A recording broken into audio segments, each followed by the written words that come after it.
immediately propels you to a duty-bound destiny in the public eye. Well, I'm better than William, so it's fine. Yeah, stab You've that. been helping him with the exam? Yeah, an awful lot. He needs a lot of help. From the hospital steps cameo, May we see your son, Your Royal Highness? Royal children have always been exposed to prying cameras, whether it's paparazzi or whether it's staff cameramen belonging to newspapers. That's par for the course. to your first day at school, If you're a child in the royal family and you're hoping to grow up and go to an ordinary school, you can forget it. everything is under constant scrutiny. Elizabeth and Margaret and other royal children have to live in this gilded cage, which has many wonderful features, but it's also a bit of a prison. As royal commentators dispel the myth of the monarchy, They ended up with the king doing the conga round the staterooms of Buckingham Palace. experts will break down key archive from crucial moments in royal history. It was a fairy tale created by the Grimm brothers. Anybody entering the royal circles needs to come with their A game. So prepare to discover what actually happens when blue blood runs red. What have you been doing in here all day? This is The Royals Revealed.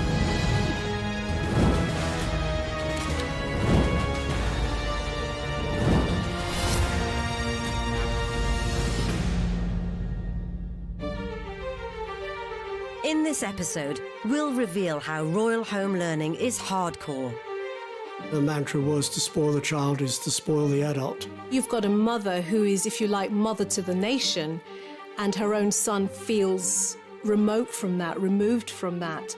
And how classrooms can be cruel. He hated his time at Cheam largely because he was very badly bullied. Charles sadly always looked uncomfortable in his own skin. Attempts at adolescent individualism are admonished. Those who are in any way imaginative like he is quickly find themselves out on a limb. Some royals may decide not to give their children the HRH title because it gives them more freedom. And hints of defying conventions scorned. It absolutely terrified the courtiers because they thought she might actually do this. She was seen as a bit of a loose cannon. So as the pressures of accountability to the firm weigh heavy, is it any surprise the royals have rarely passed through their education with flying colours? But I've never seen anything quite like it before. I think I got quite a large one here. It's very, very large indeed. With the Queen now in her 90s, her childhood may seem like a distant memory. But the strength of character she has displayed throughout her reign was forged in her formative years. Thanks to the discipline of no-nonsense nanny, Clara Knight. The mantra was to spoil the child is to spoil the adult. She was quite switched-on lady and an influence in those early days of Princess Elizabeth, and played an important part in her life because Princess Elizabeth's parents, who were then the Duke and Duchess of York, were busy working in support of George V. What Nanny said, Nanny was obeyed. There was a sort of tradition then among the royals and the English aristocracy to be, it sounds absolutely bizarre now given, current attitudes, but there was a tradition of being emotionally cold with your children. That was seen as a good thing. These orders had been instigated by Elizabeth's grandma, Queen Mary, the matriarchal force of the family.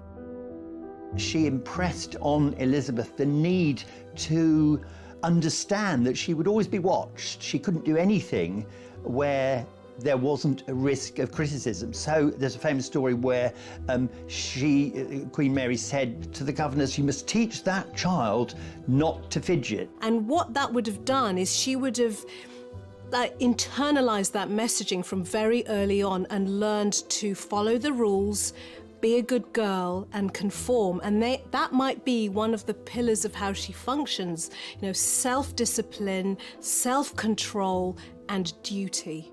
And she seems to have learned that lesson incredibly well. Famously, she's supposed to have remarkable bladder control. She can sit through hours of sometimes rather boring events without ever falling asleep or having to get up and go out of the room. Nannies have been hugely important to the royals over the decades because, especially with the case with older generations, they have helped to bring the royals up. Royals used to be brought up on the nursery floor, and that meant that they didn't really see their parents until the evening. So the nanny isn't only there to educate, but also to feed, to comfort, to reassure, to help build confidence. So they're hugely instrumental figures. Elizabeth and Margaret and other royal children, right up probably to the 1960s, had this emotionally, what's a good word for it, detached from their parents' kind of childhood, combined with the huge pressure of being royals, of having at some stage to take over royal duties either as the monarch or as, you know, if you were the second son, as the spare, and the other children of the monarch who have to live in this gilded cage, which has many wonderful features, but it's also a bit of a prison. Princess Elizabeth sort of took it in her stride with all the nannies and governesses that looked after her. Elizabeth had a French governess, taught her French, and to this day the Queen speaks French. Goes down extremely well. So all these people who played a key role in her early days would look down from the heavens and say, gosh, we did a good job, didn't we? Despite the strict shackles, Elizabeth did at least enjoy some pursuits 1930s kids could relate to. But as her uncle looked set to abdicate the throne, it would change her life forever. The Duke of York is next in line for the British throne, and next to him in succession is his eldest daughter, the Princess Elizabeth, shown here with her father and mother. It wasn't inevitable that she was going to become queen by any means, because no one knew at the time what was going to happen to Edward VIII. But it was always on the back of people's minds that should Edward VIII not marry or not have children, that Elizabeth was next in line. So as George VI took the throne, it was time to start shaping up for her future. She was allowed, and against all protocol, her father allowed her to look through the red boxes, you know, the documents from government that she had to look through and sign, or he had to look through and sign. She was getting more constitutional history lessons than Princess Margaret, which was something that caused discomfort between the two sisters. And so it was always the case that George VI and the Queen Mother had to prepare Elizabeth for the throne. But outside the palace walls, there was much more Elizabeth had to learn. And her next move would be totally unexpected.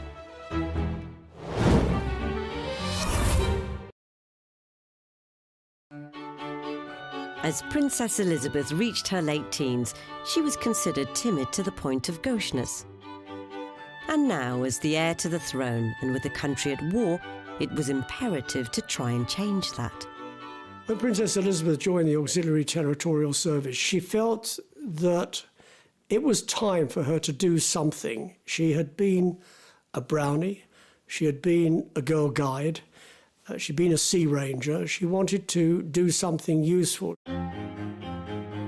And so, at the age of 18, she duly swapped the pageantry of being a princess for boiler suits and oil-stained fingers.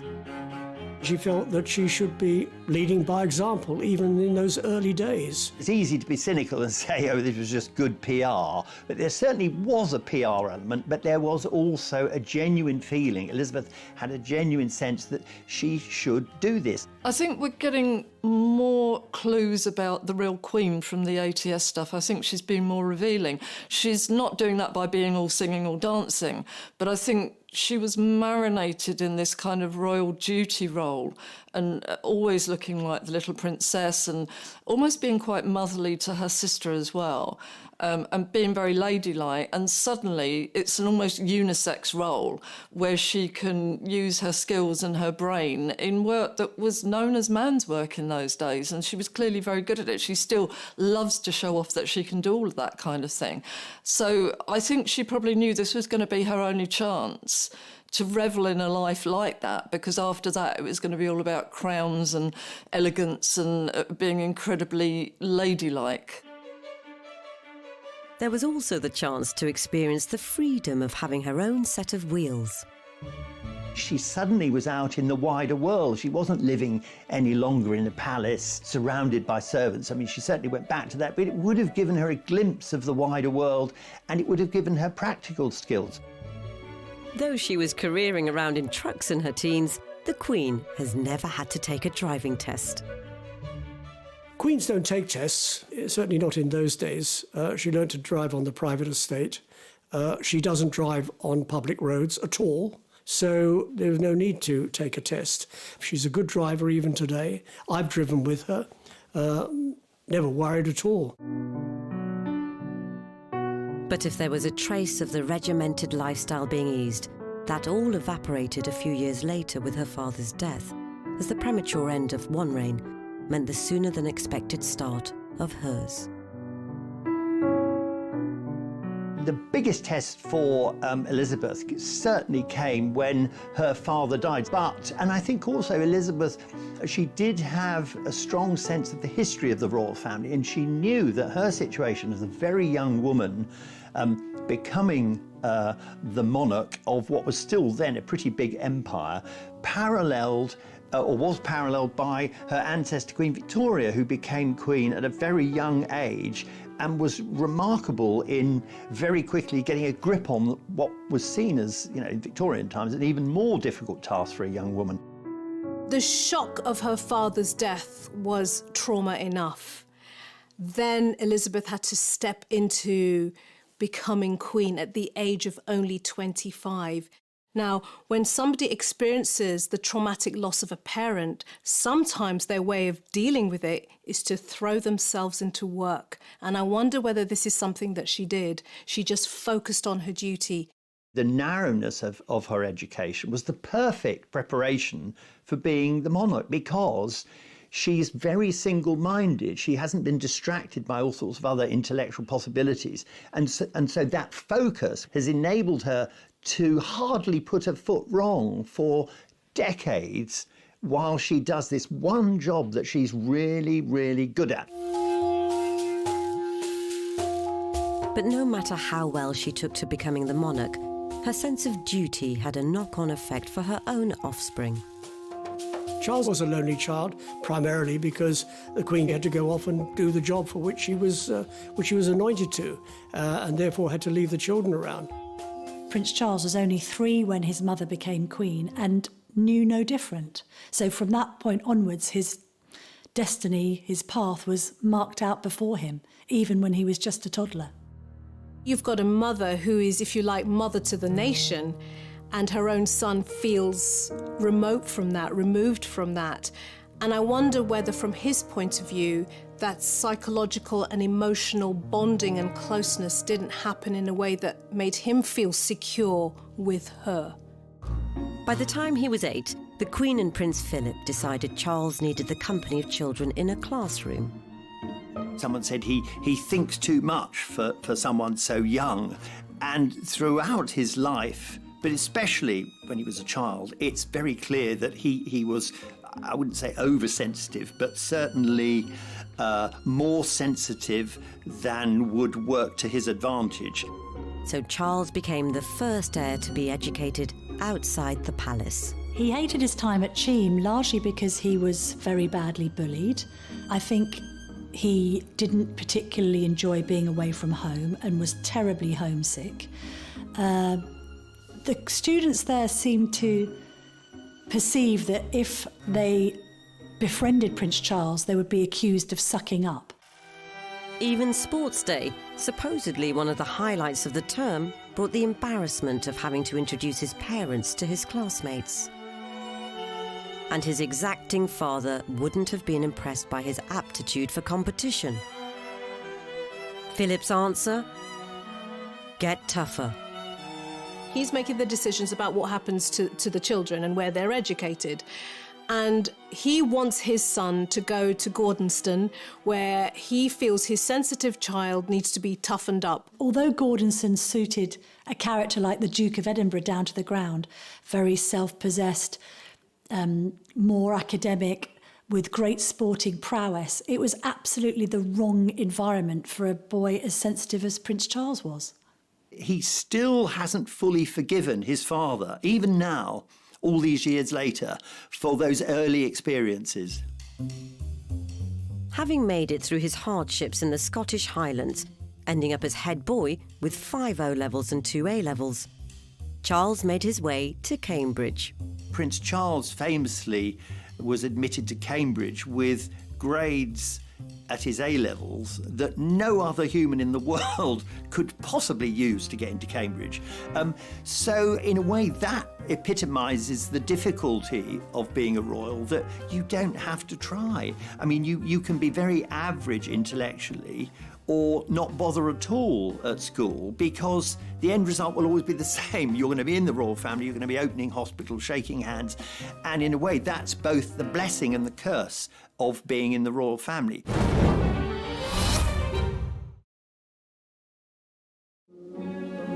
Prince Charles, the future King of England, becomes a college freshman. Lord Butler, Master of Trinity, greets the Prince, who will major in archaeology and anthropology. The heir to the throne looks like his mother and walks like his father. I think you have to remember, for Charles, there wasn't a comfort zone. So although we're seeing a guy here that is well out of his comfort zone, that comfort zone never existed. Charles, sadly, always looked uncomfortable in his own skin. Charles's grandfather and great-grandfather were both students here. Well-wishers shouted, "Good luck," and the Prince replied, "I'll need it."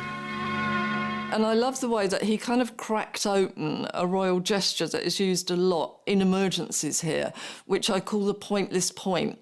So when in doubt, they point at things, but it makes them look engaged, but without actually speaking. And you can see him, apropos of nothing, just pointing here. So he was clearly feeling uncomfortable. I talked to someone who was at Cambridge at the same time who said that Charles was always on the edge of things. I mean, he did join in formally, but it was always difficult for him, impossible, in fact, to be treated just as one of the other students. Do you know, I actually saw him there. We had a school day outing at Trinity, and imagine a load of giggly schoolgirls, and he walked across the quadrangle behind us. Well, can you imagine? He was always easily embarrassed. His cheeks went absolutely crimson.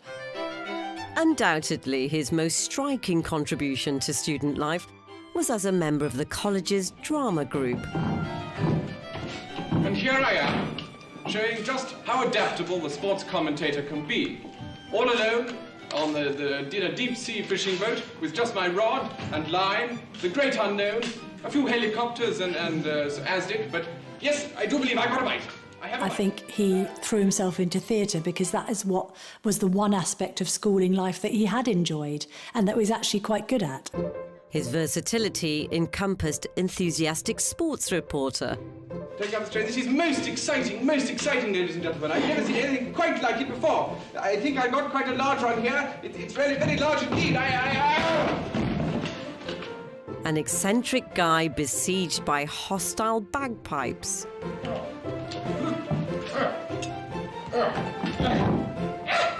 And he also enjoyed, when acting, playing the fool. He enjoyed a bit of comedy. He's actually quite a funny man, and he enjoys a good laugh. His showstopper was this flustered forecaster. There is a manic depression over Ireland with associated troughs of hey presto.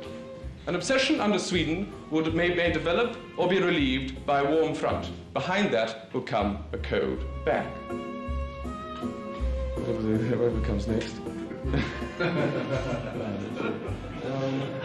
Doesn't happen in the BBC, does it? When he does dry, he just stands there. Temperatures will be slightly reduced and bargains may be had in all departments.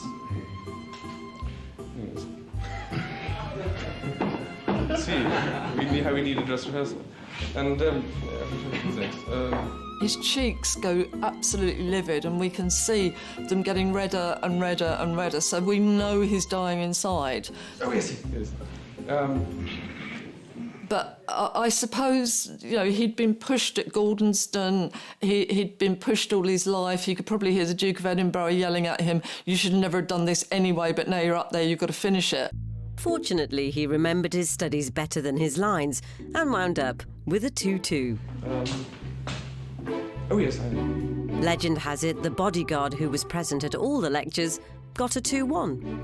He's one of these people, and there are a lot out there, who learn a lot more out of school than you learn in school. He's a very well-read person. He's a very intelligent person, and he'll put himself to any topic of conversation. You'll never stump him when it comes to conversing. You can come up with some esoteric subject and he'll be able to talk about it. So he's a very well-read and learned person and an interesting person as well. But if you compare today to what he was like at school, two completely different people. When Charles became a father to William in 1982 and Harry in 1984, outward appearances may have portrayed one of harmony. His parents' main concern is to give their new baby as normal an upbringing as possible. Prince Charles is even said to have changed Prince William's nappy. But inside the family, there were several conflicts brewing. So although the new prince will share Prince William's nanny, Barbara Barnes, who's always there when Mummy and Daddy aren't, his parents will try and be with him as much as they can. Diana had a strained relationship with Barbara Barnes, who was William and Harry's first nanny. I think she got quite jealous of Barbara because she had grown so close to the princes.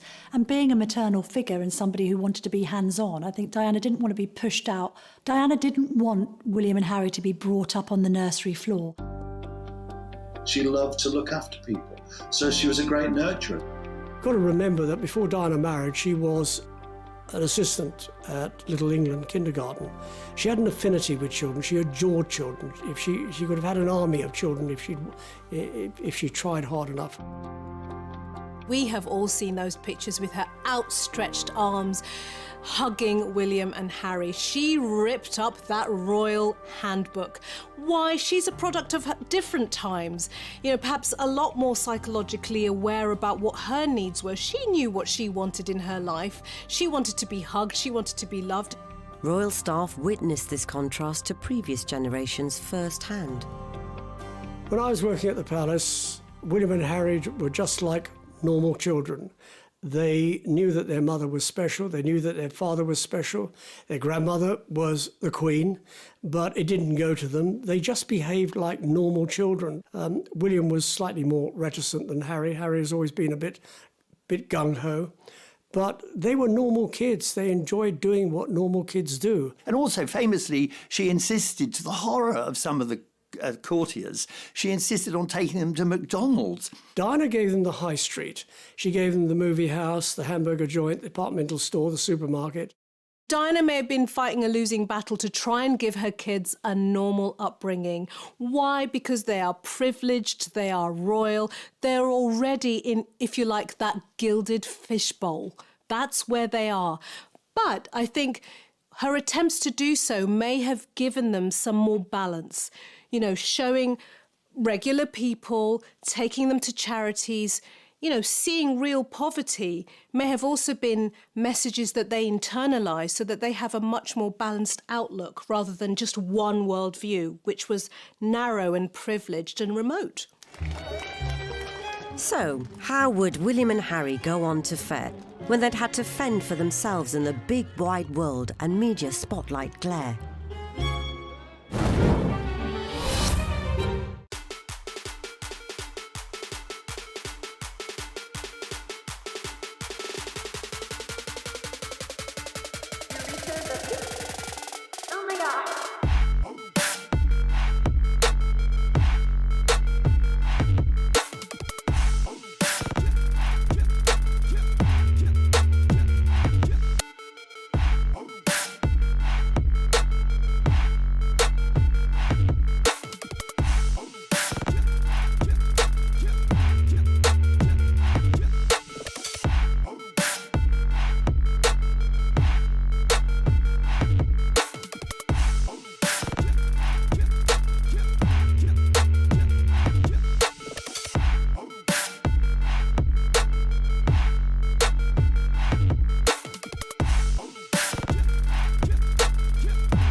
In comparison to previous royal generations, Prince William and Prince Harry's childhoods seem to have come with perhaps a bit more freedom than their predecessors. But even playtime was never really normal. But this year, at midday in the old fire station yard of Sandringham House, the Queen had laid on a treat for the press. A treat, too, for the grandchildren, who are allowed to play on the ancient appliance. There's a kind of an intentional gesture here that, no, this is just a photo opportunity. We do it to keep the press off our backs, and those kids will probably just stand there doing the royal thing, and the Queen will stand there next to them with approval signals, and all will be well. But what they hadn't reckoned on was Harry and William. It is absolutely hilarious. Diana's boys come flying out. Those boys have no heed of the camera whatsoever, and that's quite remarkable.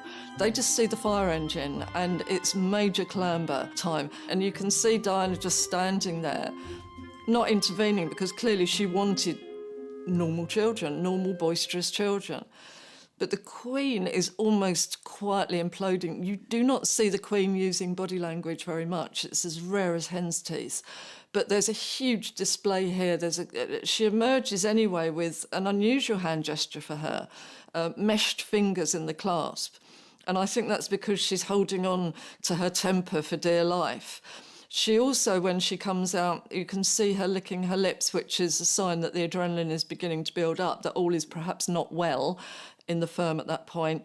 And then you can see her face when she's watching them clambering around. And again, she's biting her tongue to not tell those children off. And it's very much old-fashioned royal parenting as opposed to Diana's hands off, they're young, let them have a good time. So I think Philip and Elizabeth, when they saw Diana doing this very modern version of parenting, not wanting to go away on official trips too often to be away from the children, I think they felt that Diana was taking it too far.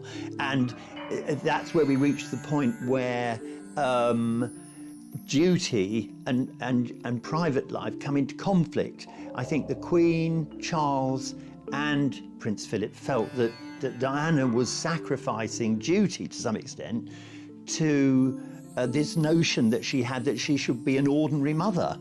But did Charles's worries have an even more damaging effect on the family dynamic? Someone said to me, Charles was jealous of all the attention that William and Harry got from Diana, which takes us into the whole psychology of perhaps Charles needing someone to mother him. Ever since Prince Charles became the first heir to be schooled outside the palace, any subsequent royal foray into education has grabbed the media's attention. Royal children have always been exposed to prying cameras, whether it's paparazzi or whether it's staff cameramen belonging to newspapers. That's par for the course. Royals kind of have to make a fuss of their children's first day at school because we demand to see the pictures. For William and Harry, this fascination began at nursery. Prince William is an old hand. He went to this school for a year. The Princess of Wales made sure young Harry was centre stage for the well-practised wave. I'm not sure the royal children particularly enjoy it, but it's just a royal rite of passage. 2 hours later, the young prince left for home. He'd made a pair of binoculars and showed a joyous determination to beat the press at their own game. The Paps were a constant for every new first day that followed. William and Harry started their schooling life at Wetherby Prep before moving on to Ludgrove and then going to Eton. There was an idea that Charles and Diana wanted a degree of localism towards their son's education because Charles had had such a miserable time being sent away to board at Gordonston. And I don't think Diana wanted the children to be too far away either. Apparently, to tease these old Etonian advisors, she said, oh, I really think we should look at sending William and Harry to Holland Park Comprehensive. It's a big state school just around the corner, around the back of Kensington Palace. And of course, she didn't mean this, you know, but it absolutely terrified the courtiers because they thought she might actually do this. She was seen as a bit of a loose cannon. Royal favourite Eton played host to both boys' secondary education. If you're a child in the royal family and you're hoping to grow up and go to an ordinary school, you can forget it because like nannies and governesses, public school is just seen as an essential part of growing up as a royal. They were probably teased a bit when they went to school because although they went to school as William Wales and Henry Wales or Harry Wales, people knew that they were both princes and Prince Charles was one day going to be king. They were expected to deliver the grades, yet Harry seemed to play the fool. He experienced his parents' divorce, which would have had its own emotional trauma. His mother tragically and violently dies. That's another emotional trauma. At 17, he's called a pothead, so he's already rebelling. A lot like lots of different young people do. It's a developmental stage, saying, I don't want to follow my parents, I want to follow my peers. Harry left Eton with 2 A-levels, a B in art and D in geography. William, on the other hand, took his education further. So far, in fact, it was in another country. To the delight of fellow St Andrews alumni like Kate Middleton's Hall's neighbour, Helen McCardle. Those of us who were residents in St Salvator's Hall were taken into the common room, and we were told at that meeting that, in no uncertain terms, we couldn't speak to the press about him. But he didn't turn up alone. Prince William did have 2 security guards or bodyguards who were with him, and they stayed in the Hall of Residence. And actually, his 2 bodyguards were so sort of unassuming that for a long time, a lot of us just thought they were mature students. We didn't actually realise they were his bodyguards. As he dynamically strode to his local newsagent for student essentials, such as a notepad, William hoped he'd blend into the undergrad crowd, but that was unlikely. You have, lecture theatres absolutely packed out, people sort of craning their neck to try and get a look at Prince William. He even experimented with nicknames to aid unlikely anonymity. Some people used to refer to Prince William as Steve as a nickname, and I think we used to refer to Prince William sometimes as P. Willie. But he couldn't hide behind an alias after celebrating the end of first year. Prince William had been coming back with some of his friends, and he had stumbled and fallen into the bushes outside the Hall of Residence, and his bodyguards basically had to go in and retrieve him and pull him out and take him off to bed. But the bodyguards' rescue mission didn't end there. Some of the people whose bedrooms overlooked the front of the halls and overlooked these bushes had been, taking photos outside of the window, and apparently the bodyguards came round to confiscate the film from their phones. William had also been the centre of Hall's matchmaking gossip. So definitely in first year, everyone did notice that Kate and William spent an awful lot of time together. You would see him standing outside her room, maybe in the doorway, talking to her. You would see both of them coming and going from lectures together. You knew there was definitely a close friendship there. By the time of their graduation, Kate and William were very much an item, as all the family turned out in support. William Wales. This was a proud day for the family and an occasion with its own quirky traditions, like being patted on the head with a leather pouch containing a fragment of the trousers of a 16th century preacher. Peculiar, you said it. The perfect curtain raiser, then, to a royal life. Meanwhile, it was no surprise that Harry had ditched education to pursue a life in the army. Even as a little boy, he'd dress up in his commando camouflage gear, and if you were waiting in the sitting room at Kensington Palace, you might see a little toy rifle come round the door first, followed by Prince Harry. He was, in a way, always wanted to be a career soldier. For the first time in his life, he realised he was really good at something.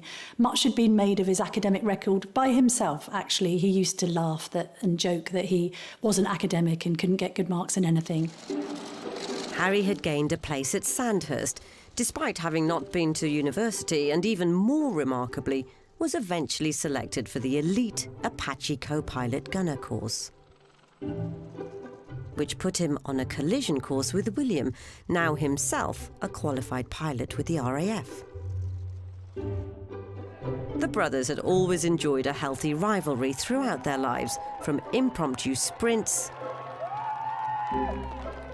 to cheeky fouls on the football pitch. Both are quite stubborn.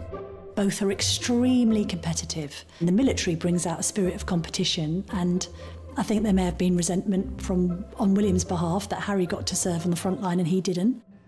Now they had to contend with living and working together. Exams never been my favourite, and I always knew that I was going to find it harder than most people, but I'm through that now, and finally got hands-on to a job that I absolutely adore. It is still hard work, but I'm better than William, so it's fine. Yeah, Have you been helping him with the exams? Yeah, an awful lot. He needs a lot of help. It's it's the RAF way, so you have to help the army out quite a lot.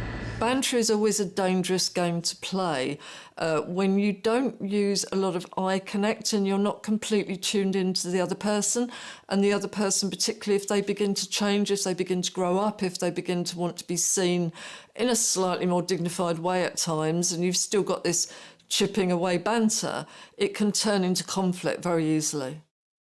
And so, you got off the ground yet? Sorry? You got off the ground yet? I've just got off the ground, yeah. Oh, okay. Thank you. Thanks for asking. What you've also got here in this plot twist of a dynamic is one is always in the one-up position because he's heir to the throne. So you've got the other brother who may feel that he often has to prove himself. This is quite a special moment for you two, isn't it? Because this is possibly the last time you'll be living together. First and last time we'll be living together. It's been a fairly emotional experience. Yeah. How much inter-service rivalry is there between you two? None at all. No, not at all, really. I mean, everyone knows the army's better than the I'm an RAF. cavalry boy anyway, so it's fine. There's good bands between army pilots and RAF pilots, obviously, as well. And the naval pilots just, in the background, they didn't do anything, so it's fine. In terms of body language, there are a few flashing warning lights here, because banter's great, but it can become not great if you go out of kilter. Well, bearing in mind I cook him and feed him basically every day, I think he's done rather well. I told us the other week that he did all the washing up. He does do a bit of the washing up, then he leaves most of it in the sink, and then it comes back in the morning and I have to wash it up. Oh, the lies. Unbelievable. And when you watch people who are very, very good at banter and continue to be good at it, when they're joking about the other person, and the joking can be quite vicious, I mean, William, very humiliating with Harry, keeps bantering him back to being a naughty boy that won't do the washing up, oh, he snores, all these kind of things. And that, if you're going to do that, you can maybe get away with it, but your body language needs to be in tune. You need to be watching one another all the time and checking that that's not hurting, that you're not getting annoyed with that, and that you're in the right circumstances. And it's somebody's birthday on Sunday. Are you a bit nervous? Any presents you want your brother to get for you? Basically, he's probably only literally just realised that you said that now, and hasn't got me a present, but I wouldn't expect anything else anyway. I'll be lucky to get a card. It's not obvious that he's growing old, is it? With the brotherly bond potentially wavering, further differences would continue to emerge between them as they entered fatherhood.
Royal births have always delighted the nation and sparked a media frenzy.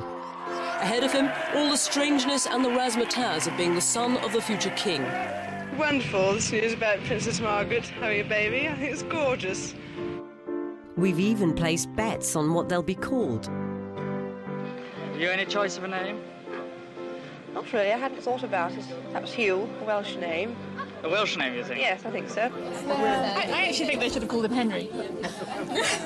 I like the idea of Henry the Ninth. Henry the Ninth!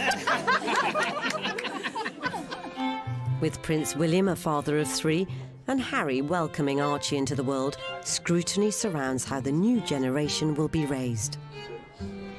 And the Cambridges have gone down a traditional route. Sometimes their nanny, Maria, wears her Norland nanny uniform because when in public, everyone needs to be dressed appropriately. So what makes a Norland nanny a cut above the rest? So Norland College has been around for 128 years. It started initially as a training institute to train young people in working with young children. Norland has worked with many different families, including royalty, all around the world. And we do work hard to ensure that, whoever our graduates go on to work with, that it remains confidential. They may blend in, but do they look familiar? The urban myth is that actually Mary Poppins was role modelled on the nursery nurses that Norland generated. In fact, the uniform or the costume that Mary Poppins wore was very closely linked to the uniform that the nursery nurses first started to wear in those days. And this idea of having a uniform, if you like, for your role was one of the key ways that our founder tried to distinguish the nursery nurse role or the nanny role from other staff in the household. Their discretion isn't the only Secret Service element. We have a black belt taekwondo expert come in and really just instruct our students in some of those sort of key aspects of what to do, perhaps in a difficult situation. Because should someone try to snatch a baby, for example, instead of just panicking, they will know how to react and respond. We're not expecting them all to go out as, some people have put it, as ninja nannies. And again, with the military intelligence officers who come in, we're not trying to train them to be James Bond, although jokes have been made about that. We're just trying to raise their awareness, their composure, helping them to feel able to manage a difficult situation. So it's no surprise they get the royal seal of approval. The demand has always outstripped the supply as well. So, for example, at the moment we have 6 jobs for every graduate. So we have 100% employability. However, whilst the Cambridge clan are guarded by their nanny superheroes in training, Harry and Meghan have decided against Norland recruitment for Archie. And furthermore, the newest Windsor won't even have a title. Some royals may decide not to give their children the HRH title because it gives them more freedom to make connections with other people, to come across as more relatable, and also takes away that kind of burden of responsibility and worry about how am I going to be treated differently or how am I going to be received if I have this title. 2 such untitled royals are Zara and Peter Phillips, who've been in the periphery ever since Harry's christening. The Queen talked to Princess Anne's children, not about the baby, but about a new puppy. It's called Dash. Dash. And you know it's a word you use when you're cross. Dash. It comes out frightfully well as a dog's name, see? In the case of somebody like Zara Phillips, not having the title has meant she's been freer to do what she likes, although she hasn't been able to enjoy the financial trappings of royal life. Yes, she's not short of a few bob, and obviously Princess Anne can help her out with money, but she doesn't receive any public money and never has. Prince Harry has looked at Zara and Peter Phillips's upbringing, realised that they're not shackled by the trappings of royal life because they don't have titles, and that's influenced his and Meghan's decision to not give Archie a title. Though forfeiting an HRH can prove costly in the long run. If you're classified as His Royal Highness or Her Royal Highness, HRH initials in front of your name, that's actually very important. It means you qualify for public support, whether it's travel or whether it's security or anything else. When Princess Diana divorced, she had that taken away and found herself without any support whatsoever. But the fact that Harry has kept his, although he says he won't use it, means he does qualify for support. I'm very sympathetic to Harry in a sense that he found it quite difficult to fit in with the royal family, which is rather starchy, and those who are in any way imaginative like he is, or his mother was, quickly find themselves out in a limb. So whilst Harry has shunned protocol, is there a chance even the future king and his wife might mix things up a bit? I think there is going to have to be a discussion when it comes to Prince George's schooling, because royal parents are informed by their own experience. William really enjoyed Eton, so no doubt wants the same for his own sons. Equally, I think Kate enjoyed the co-ed environment at Marlborough College. Bearing in mind Marlborough has been the subject of royal visits down the generations, it's a world away from a state comprehensive. Schools love the idea of having a royal there, and they probably all vie for the idea of trying to coax a royal into their establishment. But at the end of the day, it's the parents who decide. And the parents decide off the back of whether the child likes it or not. So it's not a done deal. Kate and William are, by all accounts, they're just like normal parents, whatever that means. They're very affectionate. The Duke and Duchess of Cambridge really appear to have stepped up to the plate. The institution has learnt that it's very important, if members of the royal family have children, they should be allowed to have that quality time in the early years of the child's upbringing, to be there for them, to be there in the morning, to be there at bedtime, to be there to pick them up from school. Also, if you look beyond Prince William, and I appreciate that's some time away, but you see Prince George and Princess Charlotte and Prince Louis lined up. So that's the next generation of monarchy. We don't know what the monarchy is going to look like by then, and it could be even more modern than it is now.